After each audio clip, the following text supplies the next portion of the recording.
$4.5 billion worth of Bitcoin is up for grabs, and did the SEC just say that an ETH ETF is much more likely now that a Bitcoin ETF has been approved? This is your Altcoin Buzz News.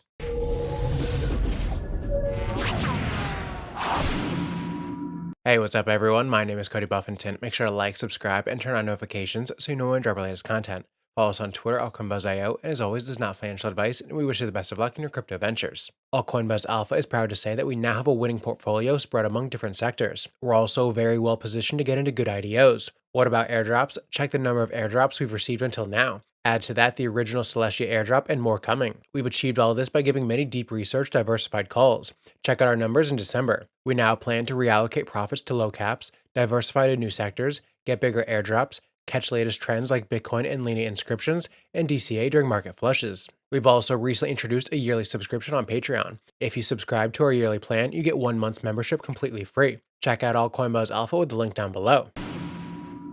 A multi-billion-dollar guessing game over an investor exodus from Grayscale's Bitcoin Trust has pushed the price of Bitcoin below $39,000 for the first time in nearly 2 months. Since its successful conversion to a spot Bitcoin ETF on January 11th, GBTC has posted over $3.4 billion in outflows, with Grayscale subsequently depositing billions in Bitcoin to crypto exchange Coinbase Prime, likely for sale. However, there are fears that the GBTC exodus has a longer road to travel. According to Bloomberg ETF analyst Eric Balchunas, GBTC recorded outflows of $515 million on January 23rd and has now bled 13% of its shares outstanding. In a poll on X, Balchunas asked users how much further bleeding would occur before the mass exodus ended. Nearly half the respondents said that this could go between 35 and 50%, though Balchunas and fellow Bloomberg ETF analyst James Safer estimated that this would happen at around 25% of outstanding shares. The FTX estate reportedly offloaded the majority of its shares in the recently converted Grayscale Bitcoin ETF. According to Bloomberg, Merrick's Capital sold the majority of the 22 million shares held by FTX. Court documents filed last year showed that FTX held 22.28 million shares.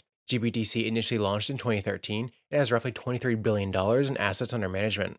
Meanwhile, some observers worry that Bitcoin for Mt. Gox may soon start to move after the Mt. Gox trustee reportedly reached out to creditors to complete identity verification for crypto exchange accounts. The accounts are said to be used to repay Bitcoin and Bitcoin Cash, potentially adding more pressure to the Bitcoin price.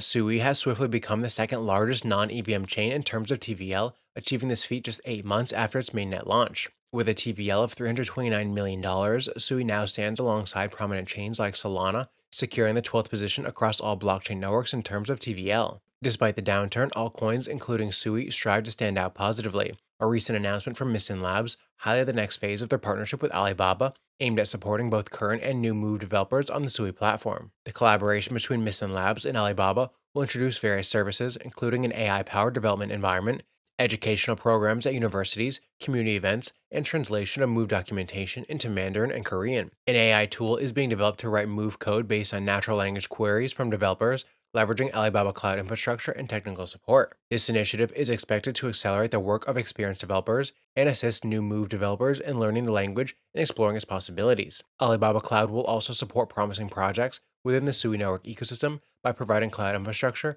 and hosting demo day events in strategic locations like Hong Kong and Singapore. Sui also announced their inaugural global conference, Sui Basecamp. They wrote on X, "Join us on April 10th to 11th in Paris, France, to celebrate the Sui builders, businesses, and believers that have been with us in the first year of the mainnet." You can expect programming on a wide range of topics such as industry insights, economics, cryptography, regulation, and the Move programming language, as well as interactive workshops, networking opportunities, and immersive activations. Imagine Dropbox for Web3, decentralized, private, super cheap, and much more secure. Well, it's here now with Serenity Shield and its Strongbox service.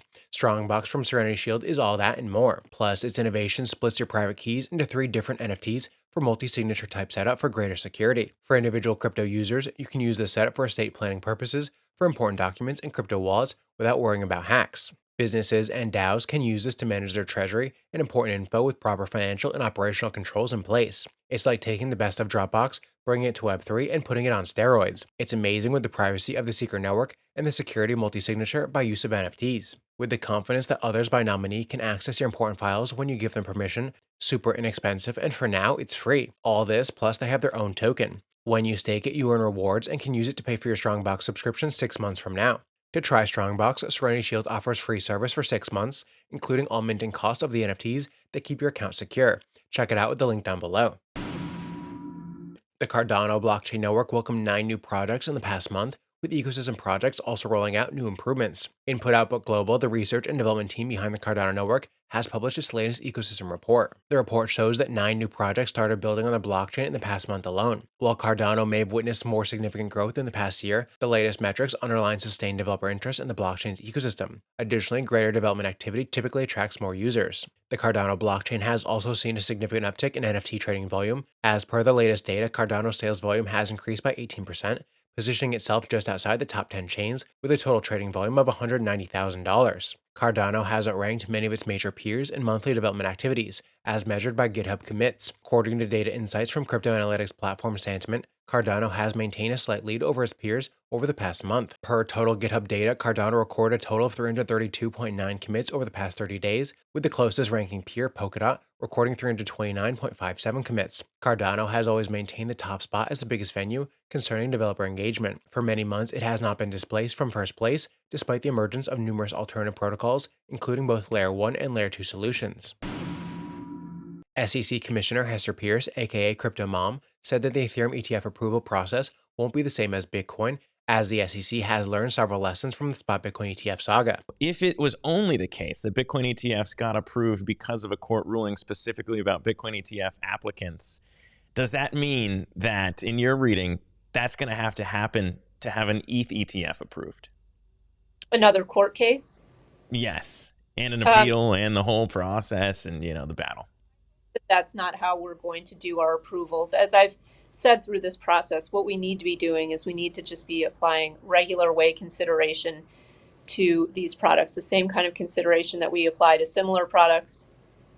And so we shouldn't need a court to tell us that our approach is arbitrary and capricious in order for us to get it right. So I certainly hope that won't be the case. The commissioner also expressed her frustration over the long delays in Bitcoin ETF approvals, as she always thought these products met the requirements for approval long ago. Pierce also shed light on the SEC's X account hack, which previously posted the fake approval post, leading to a brief market manipulation. She believes the hack might not have happened if the SEC hadn't built up so much attention around these approvals, and the agency could have avoided this by using its regular approach to ETF applications, adding that the lack of heightened anticipation will be a key consideration in Ethereum ETF approvals, as the SEC shouldn't be building hype around a regulatory decision. She also mentioned that the agency is not in the business of policing crypto, rather its focus will be on regulating securities products based on crypto that trades on securities exchanges, just as it does with the gold market. In a recent tweet, Fox Business reporter Eleanor Terrett shares insights on various comments and expectations regarding the SEC's Ethereum ETF approval. She wrote, reporting on the timeline for a potential ETH ETF approval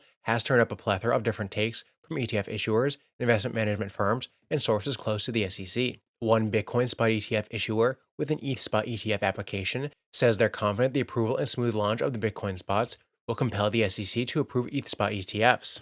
Another source tells me that the line at the SEC at this very moment is a hard no, and there's currently some internal resistance to the idea. Still, another says a listing of ETH futures ETFs and BlackRock's track record for getting ETFs approved leads them to believe that the ETH spot ETFs could launch by the end of the summer. When I asked whether Gensler's opaque position on the status of Ethereum as a potential security would come into play, they said the fact that the CFTC believes ETH is a commodity, coupled with Ripple's partial court victory with XRP not being a security during the secondary market transactions, will make it an uphill battle for Gensler to take the position that most digital assets are securities going forward. That's it for Altcoin Buzz's update. I'm Cody Buffington. Thanks for watching.